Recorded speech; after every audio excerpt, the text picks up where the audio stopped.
Bonjour et bienvenue dans ce Mayday pratique. Aujourd'hui, je vais vous présenter une solution permettant de domotiser son bateau à moindre coût et à la portée de tous les plaisanciers un petit peu geeks. Quel plaisancier ne s'est jamais posé la question du bon verrouillage de la porte du bateau une fois qu'il était à terre? Qui n'a pas eu envie de pouvoir, à distance, allumer le projecteur de mât de son bateau avant de monter à bord? Ou encore de vérifier, à distance toujours, la quantité de carburant ou d'eau encore présent à bord?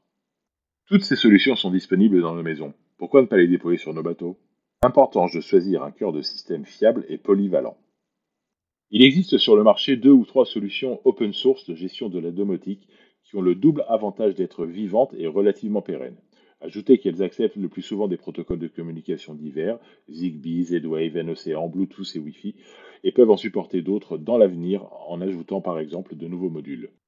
Moins le système consomme, moins il sera nécessaire de se rendre sur le bateau, d'autant plus à la basse saison pour recharger les batteries. Pour cela, le champion toute catégorie, le Raspberry Pi, mini-ordinateur avec maxi possibilités, tout aussi extensible et modulable que les solutions présentées ici. Si mon choix personnel s'est porté sur JDOM, c'est car c'est la solution la plus ouverte au sens open source et surtout, elle propose une foule d'extensions pour des protocoles existants ou à venir qui permettront d'ajouter des fonctions particulières assez impressionnantes. Ajoutez qu'il est possible de disposer d'un ordinateur déjà préconfiguré pour celles et ceux que l'assemblage éventuel de Raspberry Pi pourrait rebuter. En se basant sur une box toute prête JDOM, le coût de la box domotique en elle-même sera d'environ 200 euros.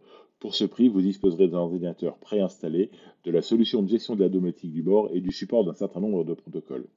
Et, encore une fois, s'ils ne sont pas supportés, la plupart des protocoles sont disponibles par clé USB et une extension de la solution.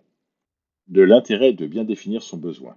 Avant de se lancer tête baissée dans la domotisation, il faut se poser la question fondamentale, pourquoi faire?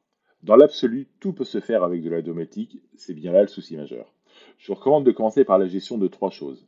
État de fermeture ou d'ouverture des portes et des coffres, allumage automatique du feu de mât sur détection de présence, détection d'eau dans le fond des cales et ou dans le carré. Car, en effet, la domotique sert non seulement à recevoir des états, mais aussi, surtout j'aurais envie de dire, à faire quelque chose depuis ces états. Cela peut être des statistiques, température à bord ou hygrométrie par exemple, comme des actions, ouvrir un panneau de pont, allumer une lumière, démarrer une ventilation. Ici encore, la limite se borne à votre imagination et le volume de votre porte-monnaie. Pensez marin en installant physiquement les modules. Dans les exemples proposés, qui ne sont que quelques idées, comme dans tous les projets domotiques de votre bateau, il va falloir prendre en compte l'élément mer. Les détecteurs et senseurs seront contraints à une multitude de facteurs qu'on ne rencontre que sur les flots. La salinité, le mouvement, les écarts importants de température et une humidité permanente. Pour cette raison, ne vous contentez pas des autocollants fournis. Une vis ou un collier seront toujours des compléments utiles pour immobiliser un détecteur d'eau et s'assurer qu'il n'aura pas bougé au bout de quelques temps. Ajoutez une remontée des informations. Pour donner tout son sens à la domotique, il peut être utile pour quelques euros de plus d'ajouter un modem 4 ou 5G, filaire idéalement, qui aura pour le rôle de remonter, selon votre programmation, les alertes utiles sur le média que vous déciderez. Ça peut aller du simple SMS jusqu'au tableau de bord complet. Vous verrez vite que JDOM, une fois pris en main, offre des possibilités presque infinies de remonter. Pourquoi ne pas se contenter d'une simple alarme anti-vol? C'est une utilisation courante de la domotique que de vouloir alerter le plaisancier en cas d'effraction ou de tentative d'effraction du bateau alors qu'il est au port. Souvent, la méthode employée sera de disposer d'un détecteur de présence, puis d'un projecteur qui va s'allumer. Si l'action continue, l'allumage d'une lumière à l'intérieur du bateau, en cas d'ouverture du panneau, déclenchement d'un bip à bord, puis d'une sirène d'alarme éventuellement couplée à l'envoi d'un SMS au propriétaire avec une photo de la porte ouverte. Tout cela vous semble compliqué? Ça ne l'est pas avec la domotique, où vous demeurez maître par l'entremise des scènes, des délais de chaque action, ainsi que de la grâce éventuelle accordée, par exemple à un gamin qui ne ferait que monter sur le bateau pour faire une photo. Et pour aller plus loin, la domotisation prend du temps à mettre en place. Une fois configurée votre première scène, nul doute que vous voudrez aller plus loin. L'ajout de détecteurs ne sera pas très coûteux. Le protocole Zigbee, globalement assez fiable, permet d'accéder à des détecteurs d'eau ou d'ouverture dont le prix varie autour de la vingtaine d'euros et permettra d'étendre les utilisations de la domotique en imaginant de nouvelles fonctions.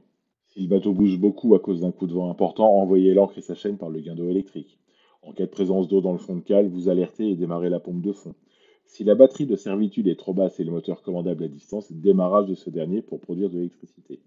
Mise en place d'un interphone avec un téléphone à bord du bateau pour pouvoir alerter un éventuel intrus avec un petit haut-parleur. Bref, comme vous le voyez dans ce Mayday, tout ou presque peut se domotiser et c'est ça la bonne nouvelle, on n'a jamais fait le tour complet de la question. J'espère que ce numéro vous a plu. Je vous remercie pour votre fidélité. Vous êtes de plus en plus nombreux à me suivre et c'est vraiment une excellente nouvelle pour la chaîne et son contenu. Et comme toujours, si vous êtes sur l'eau ou si vous apprêtez à vous y rendre, je vous souhaite du beau temps et bon vent! N'hésitez pas à liker cette vidéo et vous abonner pour plus d'informations sur la mer et le monde du nautisme. Si vous êtes sur l'eau, je vous souhaite du beau temps et bon vent!